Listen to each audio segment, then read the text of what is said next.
Friends, good morning అండి. Welcome back to my channel. అందరూ ఎలా ఉన్నారండి? నేనైతే చాలా బాగున్నాను. మీరు కూడా బాగుండాలని ఆశిస్తాము. ఈరోజు వీడియో ఏంటంటే, మనం ఇడ్లీ, దోశ, వడ ఇవి అంటే ఏంటి ముందుగా ప్రిపేర్ కావాలి నానబెట్టుకోవడానికి. ఒకవేళ నానబెట్టకపోతే అయ్యో ఈరోజు నానబెట్టుకోవడం మర్చిపోయాను, రేపు ఇంకా ఆ వాటి ప్లేస్లో ఇంకా వేరే ఏదైనా బ్రేక్ఫాస్ట్ ప్రిపేర్ చేసుకోవాలి అనుకుంటాం కదా. కానీ మనం ఇడ్లీ వేసుకోవడానికి పప్పు ముందు నానబెట్టాల్సిన అవసరం లేకుండానే ఇడ్లీలు మెత్తగా మృదువుగా దూదిలాగా రావాలి అంటే ఇలా ట్రై చేయండి, తప్పకుండా వస్తాయి. మినిమం ఒక 2 గంటలైనా పిండి నానితే సరిపోతుంది. పప్పు నానబెట్టాల్సిన అవసరం లేదు. మనం మిక్సీ పట్టుకొని రవ్వ కలుపుకున్నాక ఒక 2 గంటలు నానితే సరిపోతుంది. ఇడ్లీలు అయితే మెత్తగా మృదువుగా వస్తాయన్నమాట. దానికోసం నేను 1.5 కప్పు మినపప్పు తీసుకొని ఒకసారి కడిగేసుకొని మిక్సీ పట్టుకుంటున్నాను. ఒకవేళ కడగాల్సిన అవసరం లేదు అనుకుంటే డైరెక్ట్ వాటర్ వేయకుండా మెత్తటి పౌడర్ లాగా కూడా మిక్సీ పట్టుకోవచ్చు. మెత్తటి పౌడర్లా మిక్సీ పట్టుకొని ఇడ్లీ రవ్వను మనము కడిగేసి పెట్టుకుంటున్నాం కదా, ఇలా వాటర్ ఏంటంటే 1.5 కప్పు మినపప్పు తీసుకుంటే 3 కప్పుల ఇడ్లీ రవ్వ తీసుకుంటున్నాను.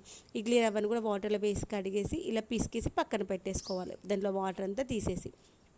తర్వాత మనం మిక్సీ పట్టుకున్నటువంటి ఈ యొక్క మినపప్పు ఉంది కదా, అది కూడా వేసేసుకొని రెండింటిని మంచిగా కలిపేసుకోవాలి. కలిపేసుకొని మనం పక్కన పెట్టేసుకొని ఒక 2 అవర్స్ పర్మెంటర్ చేసుకోవాలి. లేదు నైట్ మిక్సీ పట్టుకున్నాం అనుకోని మార్నింగ్ వరకు పర్మెంటర్ చేసుకున్నా ఓకే. అలా పర్మెంటర్ చేసుకున్న దాన్ని మనము ఎండాకాలంలో బయట పెట్టేసినా కానీ డార్క్ ప్లేస్ లేకపోయినా కానీ పర్మెంటెడ్ అవుతుంది. కానీ చలికాలము వర్షాకాలంలో పర్మెంటెడ్ అస్సలు అవ్వవు ఇడ్లీ పిండిలు, దోశ పిండిలు. అలానే పర్మెంటెడ్ కాకపోతే మనము ఏం చేస్తుంటాము, వంట సోడా వేస్తూ ఉంటారు కదా, అలా వంట సోడా అవసరం లేకుండా ఈజీగా పర్మెంటెడ్ అవ్వడానికి కొన్ని టెక్నిక్స్ ఉన్నాయి. అదేంటి అంటే, మనము పిండిని డార్క్ ప్లేస్లో పెట్టుకోవాలి. అలానే చీకటి ప్లేస్ కావాలంటే ఎక్కడో కబోర్డ్లలో పెట్టాల్సినంత అవసరం లేదు.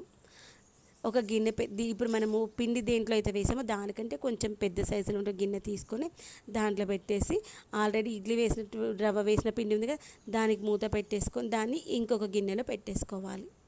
అప్పుడు దానిపై నుండి ఇంకొక మూత అలా పెట్టేసుకోవడం వల్ల అది మంచిగా పర్మెంటెడ్ అయిపోతుంది అన్నమాట. తర్వాత మనం ఇప్పుడు ఇడ్లీ రవ్వ కడుక్కున్న వాటరు, మినపప్పు కడుక్కున్న వాటరు, తర్వాత మిక్సీ పట్టుకున్నటువంటి వాటర్ ఉన్నాయి కదా, మిక్సీ పట్టుకున్నాక గిన్నెకు ఉన్నటువంటి పప్పును కడిగిన వాటర్, వాటన్నింటిని పాడేయకుండా ఇప్పుడు నైట్ మిక్సీ పట్టుకున్నాం అనుకోండి, మార్నింగ్ వరకు అట్లే వదిలేసేయండి. ఆ వాటర్ అనేటువంటి పర్మెంటెడ్ అవుతుంది, పులుస్తుంది అనమాట. పులిసినప్పుడు దాంట్లో ఉండేటువంటి పోషక విలువలు అనేటువంటివి రెట్టింపు అవుతాయి. అలా పోషక విలువలు రెట్టింపు అయినప్పుడు మనము మొక్కలకు వేసినప్పుడు చాలా యూజ్ అవుతుంది. మొక్కలకు వేసేటప్పుడు అలానే వేయకుండా కొంచెం డైల్యూట్ చేసుకొని వేసుకోవాలి. తర్వాత ఇలా చెప్పాను కదా, ఒక దాంట్లో ఒకటి పెట్టేసుకొని క్లోజ్ చేసుకున్నట్లయితే లోపలికి గాలి వెళ్ళకుండా వెచ్చగా ఉండి మనకి మంచిగా పర్మెంటెడ్ అవుతుంది అనమాట. నేను ఇప్పుడైతే ఎండాకాలంగా ఇట్లా పెట్టేశాను. అదే వర్షాకాలం చలికాలం అనుకోండి, ఇడ్లీ కుక్కర్ ఉంటుంది కదా, ఇప్పుడు ఈ పెద్ద బౌల్ పెట్టే కదా, ఆ కుక్కర్ పెట్టేసి ఆ కుక్కర్లో ఈ యొక్క ఇడ్లీది గిన్నె పెట్టి దాంట్లో ఈ యొక్క బౌల్ పెట్టుకుంటాను అనమాట. ఇప్పుడు వెచ్చగా ఉంటుంది, అసలు దానికి గాలి తగలదు, వెచ్చగా ఉండి పిండి మంచిగా పులుస్తుంది అనమాట. అప్పుడు అసలు మనము మినపప్పు వీటి వల్లనే పులుస్తుంది. మనము దానికోసం ఇంక ఎక్స్ట్రాగా వంట సోడా వేయాల్సిన అవసరం లేదు. తర్వాత నెక్స్ట్ డే మార్నింగ్కి చూసారా పిండి ఎంత మంచి ఫ్లఫీగా ఉందో. ఇలా ఫ్లఫీగా ఉంది అంటే మనకు అర్థమైపోతుంది పిండి మంచిగా పులిసిపోయింది అని. తర్వాత రుచికి తగినంత సాల్ట్ వేసేసుకొని దాన్ని మనం ఇడ్లీ పిండి బ్యాటర్ లాగా వేసుకొని ఇడ్లీ మౌల్డ్స్ ఉంటాయి కదా, దాంట్లో వేసేసుకోవాలి. ఇలా మనం కలుపుకునేటప్పుడు పిండి అంటే ఫ్రీగా మూవ్ అవుతుంది స్పూన్తో అనుకుంటే ఓకే. స్పూన్ అటువంటి ఈజీగా మూవ్ కాకపోతే పిండిలో కొంచెం వాటర్ వేసుకొని పిండి మిక్స్ చేసుకోవాలి. తర్వాత దాన్ని ఇడ్లీ ప్లేట్స్ ఉన్నాయి కదా, వాటిని వాష్ చేసుకొని డైరెక్ట్ వేసేసుకుంటున్నాను. నేనైతే నెయ్యి కానీ ఆయిల్ కానీ ఏమీ పెట్టుకోవట్లేదు, వాటర్ ఉంటే సరిపోతుంది. కడిగేసుకున్నాక దానికి ఉండే తడి సరిపోతుంది. తర్వాత ఇడ్లీలు అన్నీ వేసేసుకొని ఇడ్లీ కుక్కర్లో పెట్టుకోవాలి. నా దగ్గర ఉంటే ఇడ్లీ ప్లేట్స్ మాత్రం స్టీల్ ఇవి. తర్వాత ఇడ్లీ స్టీమింగ్ వాడేటువంటి బౌల్ ఉంది కదా, అది మాత్రం అల్యూమినియం అనమాట. అయితే ఇప్పుడు మనం అల్యూమినియం వాటిలో వాటర్ వేసి మరిగించుకున్నాం అనుకోండి, ఇప్పుడు స్టీమింగ్ అంటే కింద ఉన్నటువంటి వాటర్ మరుగుతూ ఉంటుంది కదా, అలా చేసేటప్పుడు బౌల్ అనేటువంటి బ్లాక్ అవుతుంది. అలా బ్లాక్ అవ్వకుండా ఉండాలంటే దాంట్లో నిమ్మకాయ కానీ చింతపండు కానీ వేసుకోవాలి. అయితే నిమ్మకాయ మార్నింగ్ ఏంటి తేనె నిమ్మకాయ తాగుతాను కదా వేడి నీళ్ళలో, ఆ యొక్క నిమ్మకాయ పప్పుచారు చేసుకున్నప్పుడు వచ్చినటువంటి చింతపండు అది వేసేసుకుంటే సరిపోతుంది.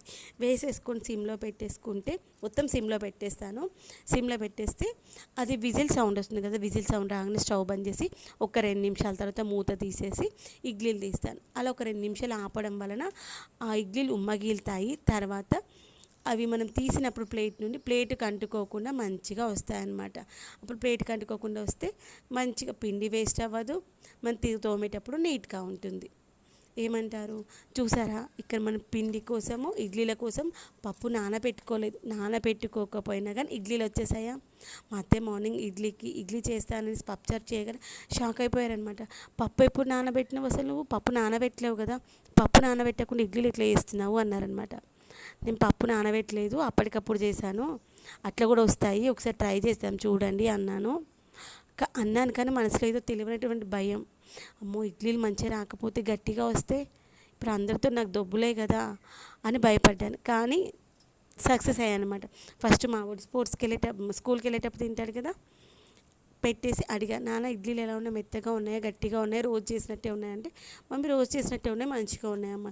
అప్పుడు ఇంకా నాకు బూస్టింగ్ వచ్చేసింది. మా వాడి టేస్టింగ్లో సూపర్ అనమాట. ఏదైనా ఎలా ఉంది ఏంటనే కరెక్ట్గా చెప్పేస్తాడు.